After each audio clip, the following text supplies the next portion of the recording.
Before we start this presentation, I'll give you a quick geographical lecture. This is the map of Slovakia. These are our mountains called the Tatras. They are both on Polish and Slovak land. We estimate that in Tatras there are around 121 to 189 tarns.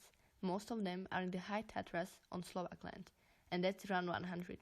On the Polish side, there's around 40 of them. The most famous is called Štrbské pleso, and the biggest one is called Veľké Roácké pleso. That's it, enjoy the video. It was believed that the rivers came from gods, that's why they're holy. Lots of wells are considered to be magical, with healing powers, especially those who arose out of footsteps of a horse, bear, or a deer. It was also believed that this water can protect children from diseases. Even gods drink that water, that's why they are mortal. But on the 5th day of July, there is needed a sacrifice. Someone needs to be drowned. The ones with most mystical powers are the Tatras mountain lakes. Today, we know how they came into being. It was due to the activity of the glaciers. But there were times when we didn't know how it really happened. This is how our ancestors explained it to themselves.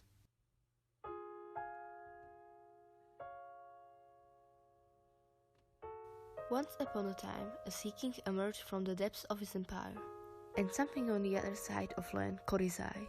It was a beautiful fairy, embellished with mountain flowers he has never seen before. So he spoke to her. "Who are you? Where do you come from?" "From Tatras," she said. "I wanted to see the open sea. So this is your empire?" "Yes, but it's even prettier under the sea." "Even prettier than the Tatras?" "What's so special and beautiful about your rocks?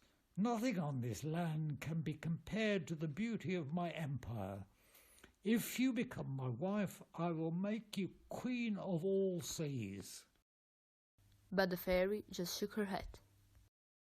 "I can't imagine a different home than Tatras. I couldn't live with you at the bottom of the sea." And with that, she left. However, Neptune wasn't willing to give up.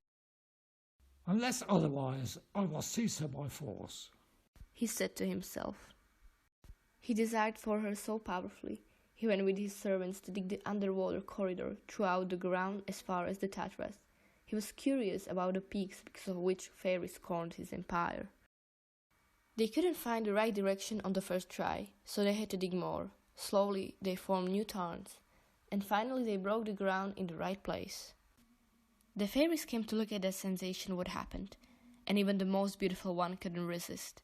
Neptune reached out for her and pulled her into the depths with him.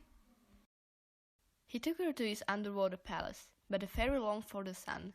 No wealth or gifts blinded her eyes. She refused to become Neptune's wife. She wanted to escape. When Windmaster, the god of land, started a war with the sea, Neptune had to leave the fairy behind and join the war. Although Neptune came home as a winner, he didn't find the fairy. However, he never stopped desiring for her. He keeps coming through the excavated corridor to the Tatras, down from the sea eye that we call Štrbataran, and he sends out wistful looks to her.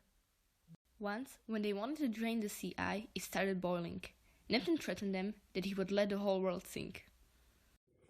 Historically, we don't know much about Neptune's action on the mountain lake, but we do know about consequences on the land. The oldest observable earthquake in the Tatras area was in 1556. There were lots of earthquakes after that, but in our folklore, Neptune isn't the only one responsible for the earthquakes. According to different sources, we found out that a horrific dragon settled down in the area of the mountain lake. Apparently, he was sitting on an abandoned church. Everyone was afraid of him, that no one ever was brave enough to just get near him. So eventually the dragon died alone.